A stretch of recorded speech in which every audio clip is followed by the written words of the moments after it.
Every day, you and I get bombarded with negative news. And just like our bodies becomes what we eat, our minds become the information that we consume. If you want to stay positive, it's so important that you also listen to stories that inspires you and uplifts you. In this podcast, we interview world-leading experts dedicated to solving the world's most pressing problems. And if you stick around, I promise you will not only be as informed as if you watch the news, you will feel uplifted, inspired, and have more positive energy in your life. Welcome to Great.com Talks with. Hi and welcome. Today, Great.com talks with Dr. Wendy E. Harrison, who's the CEO of the SCI Foundation. And if you haven't heard of them before, they are a non-profit initiative that is supporting governments in sub-Saharan African countries. And they support them by developing sustainable and cost-effective programs against parasitic worm infections, such as schistosomiasis and intestinal worms. Tricky words, and tricky worms. And today we're going to learn about what we can do about it, because this is one of the biggest keys to improving human health globally. And if you are new here into this podcast, you definitely want to press subscribe, either on YouTube or in your podcast app, because today we're going to learn about one of the most cost-effective ways to improve human lives. So, Wendy, thank you so much for taking the time to speak with us. Thank you. So first, I really want to say again that I'm a big fan of your work. The SCI Foundation has been recommended by GiveWell as a very cost-effective way to improve human life. So I'm extra grateful for this episode. But how would you describe the SCI Foundation to someone that is not familiar with the work you do or the problem you're facing? Sure. Thank you. And and just to say again how thrilled we are to be talking to you this afternoon. So I guess really to start with the reason we think we exist or we need to exist. And that's really to create a world that's free of preventable disease. And the diseases that we work on are called the neglected tropical diseases, of which schistosomiasis and soil-transmitted helminths are just 4 out of a group of 20 diseases. And these affect over 1 billion people. People living in areas that have a range of risk factors, such as poor access to water and sanitation, and also basic health services. And these diseases, they don't actually often kill, but what they do is cause chronic debilitating symptoms that are often very prevalent in children, and they cause impaired development, which obviously leads to poor school attendance and educational attainment. And as children get older, it means that they can't be as productive in a work environment. It also leads to infertility and can, with some recent data, has shown that there's an increase in the likelihood of women contracting HIV almost 3-fold. And the real thing is that these diseases are preventable. We have safe and effective treatments that we can use, that a single round of treatment can actually reduce the prevalence of these diseases by up to 60%. And the other exciting piece is that actually the medicines that are needed for these treatments are actually donated free of charge by pharmaceutical industries, often through the World Health Organization, to treat these diseases. So we feel very passionately that really we want to live in a world where these preventable diseases no longer exist. And as you mentioned, how we do this is to work directly with ministries of health of countries where these neglected diseases occur, really to make sure that we strengthen really impactful and comprehensive health programs. So this means providing both financial and technical support, which really will allow capacity to be built within these systems, and ultimately to allow these populations living in these high-risk areas to have their healthy lives and really be able to fulfill their potential. such an interesting area, because the number of people affected is just mind-boggling. Yeah. And it's by diseases that I guess most people in the country I come from, Sweden, have never even heard of, and obviously can't pronounce, like I proved in the beginning of this interview.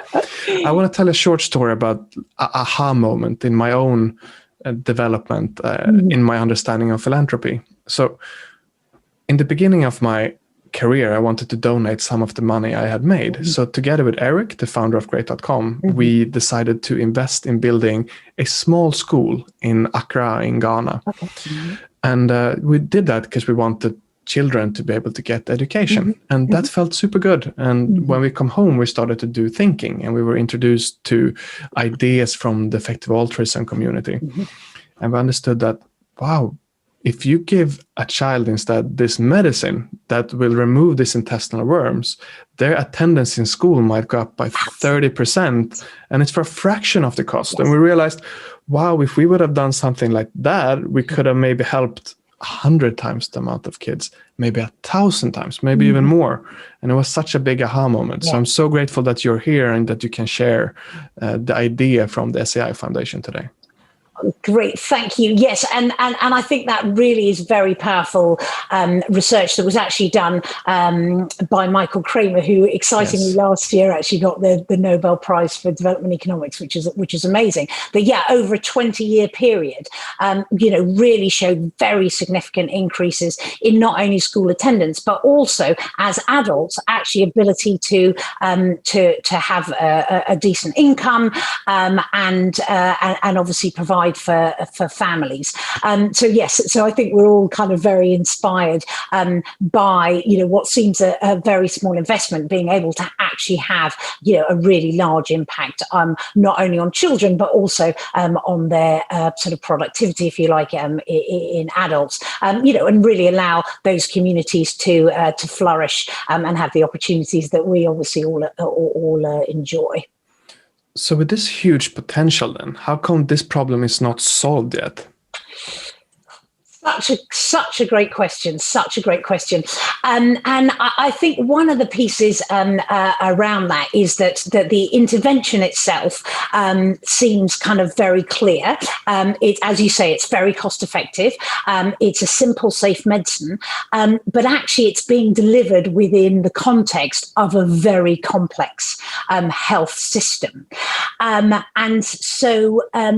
we've sort of seen at the moment, haven't we, sadly, how important it is to have these systems that have a degree of resilience, that are able to respond to health emergencies while still being able to ensure that there's kind of routine treatment of these endemic diseases.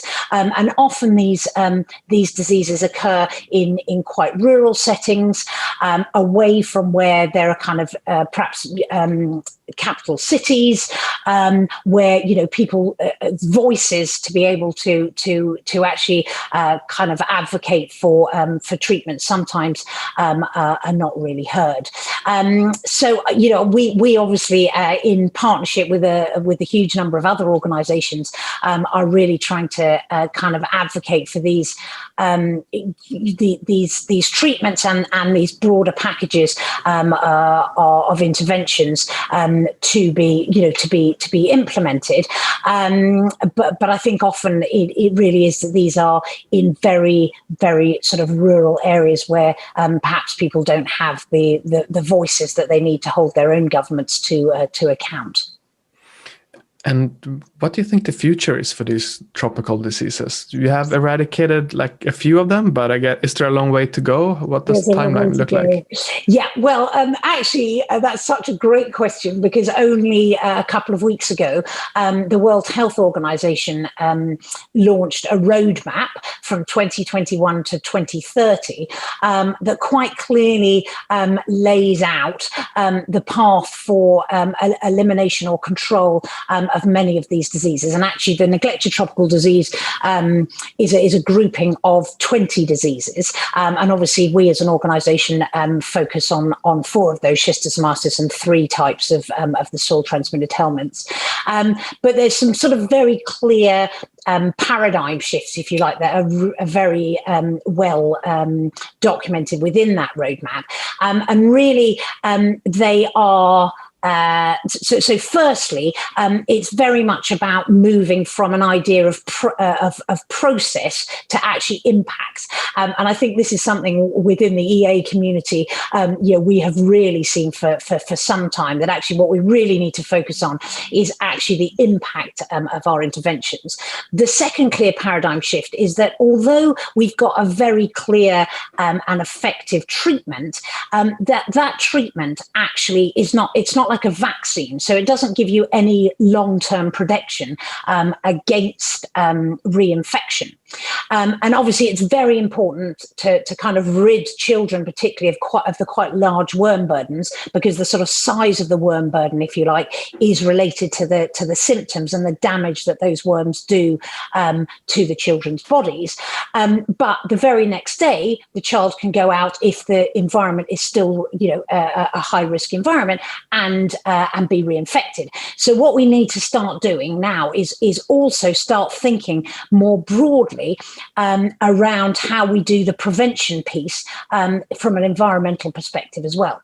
And so what we're doing specifically in our organisation is working very much with the water and sanitation sector, because the life cycle of schistosomiasis has contact with contaminated water as part of its life cycle. So it's very important that not only do we treat the primarily children who have the worms, but we also try and prevent them coming into contact with further infection.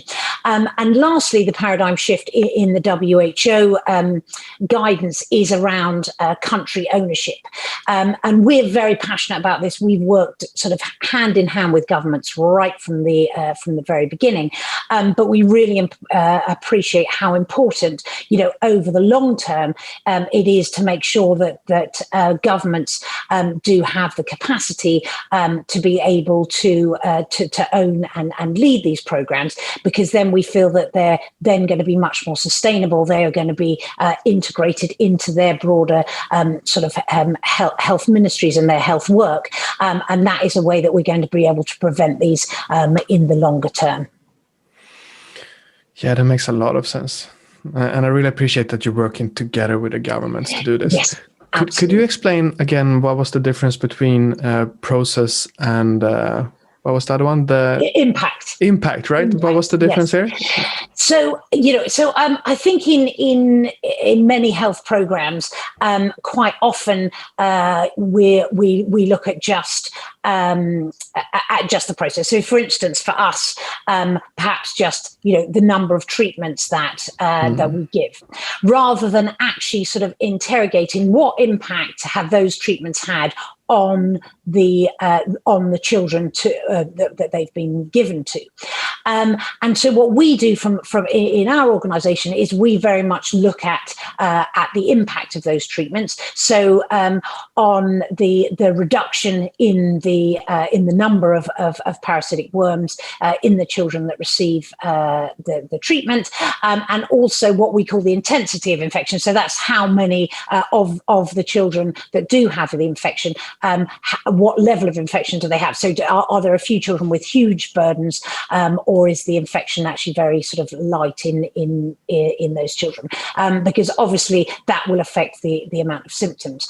And also by doing that and interrogating the data that we receive, we can also help to kind of identify areas that there might be challenges. So one area that we're starting to get slightly concerned about is that in West Africa, there has been some evidence around parasites from animals and parasites from people hybridizing. So you get a female from an animal species and a male from a human species, for instance, and those two combine together to form a sort of new entity, if you like, and we are concerned that they might then over time be able to evade or not, or the drug treatment not to be so effective.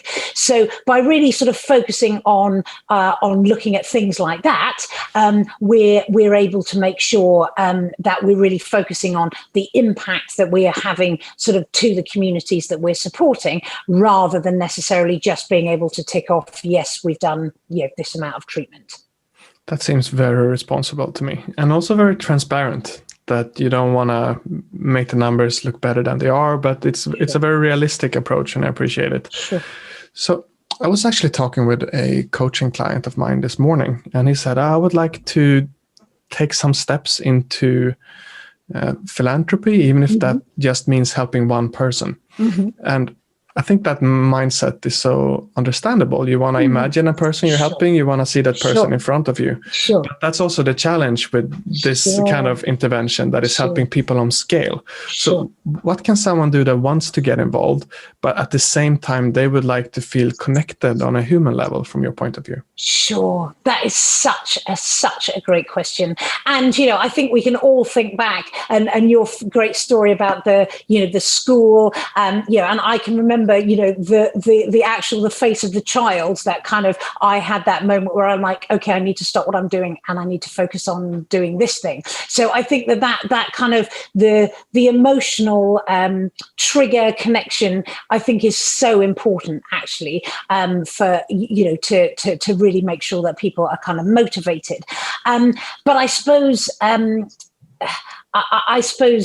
we see how powerful actually the kind of at scale approach really is, and we, as a sort of medium-sized organization. I mean, last year we were able to reach nearly 50 million children with our treatments, and I think knowing that number of children, and obviously those children are broken down into countries and communities and schools, so it's very easy to imagine the individual child, but just that ability to reach that number of children, I also think is hugely powerful.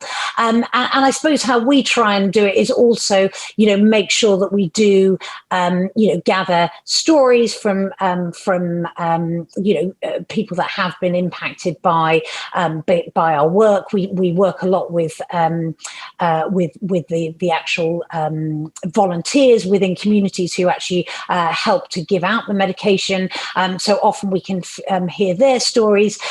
So I think it's kind of important to kind of get the balance between people being able to to actually connect with individuals who are getting benefit, but also to kind of feel, if you like, the power of having supported things that really do have a really broad reach. Beautiful summary. And so use the power of emotion to get ignited, to get started. Exactly. And then use your brain to direct your efforts in a smart direction. Exactly. Got it. So let's say someone listening to this is ignited now and they want to help out somehow. They want to spend their money wisely to have a really strong impact and help human lives. What can they do? Sure. Well, so I suppose there's kind of three things that we say. One is I guess the very obvious one, which is around financial support. And from the analysis that we've done across the sort of over 15 countries that we've supported, we can say that on average, for every pound, I'm afraid I'm going to use the UK, we can treat 3 children. So that's really quite easy to kind of translate of, okay, I won't buy a cup of coffee, but actually I'll be able to treat 10 children. And sometimes that, that's really motivating, that actually something really small that you can, give up, if you like, can actually have a really powerful sort of impact. And that's 3 children that otherwise would not get these medicines. Not get these medicines. Yeah. Absolutely. And also, I guess, just to say that, there's obviously a huge variability in the cost of reaching, children, but we're pretty confident to say that on average, we can treat three children for £1. So that's I think quite powerful.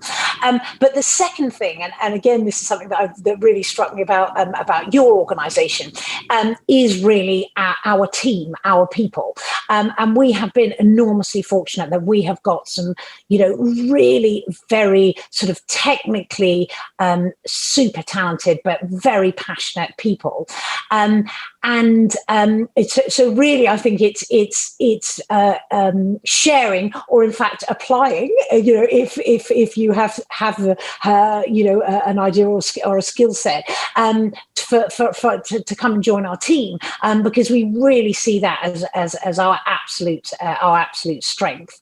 And I guess very lastly, is as he was saying so rightly, many of these diseases are things that nobody has heard of, and yet they affect 1 in 6 people on the planet, and no one's heard of them. And these are really blighting people's lives, and so really just to kind of help us to promote our work, through all this kind of social media channels. But also it's so powerful when people say to each other, oh, I found this great organization, and I'm giving a small amount, but knowing that it's actually doing, it is having an impact, I think is hugely powerful as well.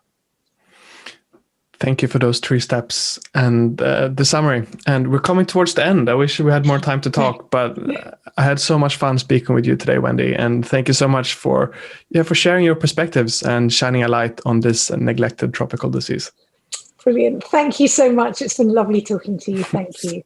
Thank you. And for you listening, if you enjoyed this conversation, if you thought it was important, if you would like for more people to know about schistosomiasis, did I say it right? Maybe. If you want that, press subscribe on YouTube or in your podcast app, because that is showing the algorithms that this is important, so more people can learn how they can do to improve human lives at a very cost-effective rate.